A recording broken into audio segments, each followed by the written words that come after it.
7000 kilometrų nuo Lietuvos. Žvaigždžių miestelis.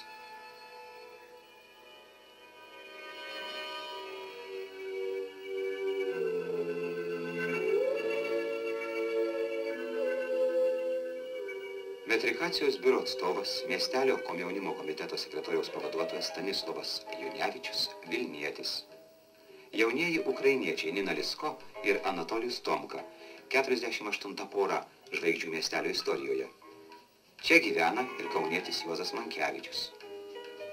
Man labai gerai sekasi. Darbas įdomus gana ir,